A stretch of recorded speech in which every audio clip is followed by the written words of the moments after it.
तो आप सीखने में दिलचस्पी रखते हैं तो अब यकीन रखिए मेरे को 6 लाख से ज्यादा।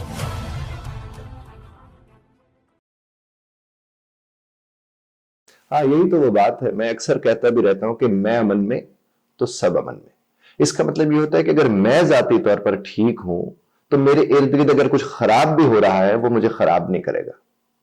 बात मेरी पहुंच रही है ना आप तक? कि यानी अगर मेरे इर्द गिर्द कुछ भी खराब चल रहा है, अगर मैं खराब नहीं हूं, यानी मैं बेअमनी का शिकार नहीं हूं, तो यकीन मानिए आपके इर्द गिर्द की बेअमनी भी आपके अमन को खराब नहीं कर सकती। प्रॉब्लम सबसे बड़ा ये होता है कि जब मैं चिड़ा हुआ, सड़ा हुआ, कुढ़ा हुआ हूंगा तो मेरे इर्द गिर्द कोई दांत भी निकालेगा तो मेरा दिल करेगा इसके दांत निकाल लो। ये आम सी बात है।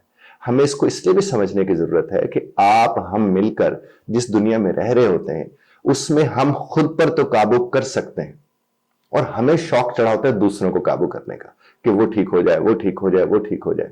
कोई किसी की वजह से क्यों ठीक होगा साहब, या किसी के लिए क्यों ठीक होगा साहब?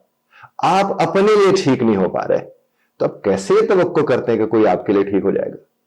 तो इसीलिए जो इख्तियार में है उसी का एतबार रखें, और इख्तियार में आप अपने हैं, कोई और किसी के इख्तियार में नहीं है। और अगर आप एक लम्हे को समझ भी लें कि कोई और आपके इख्तियार में आ जाएगा तो आपको इस समझ पर गौर करने की जरूरत है कि जब आप पर आपका बस नहीं चलता तो किसी और पर आपका बस कैसे चलेगा?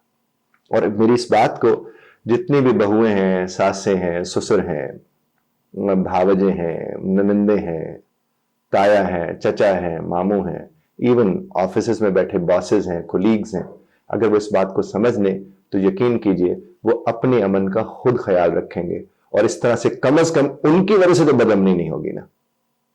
बहुत शुक्रिया।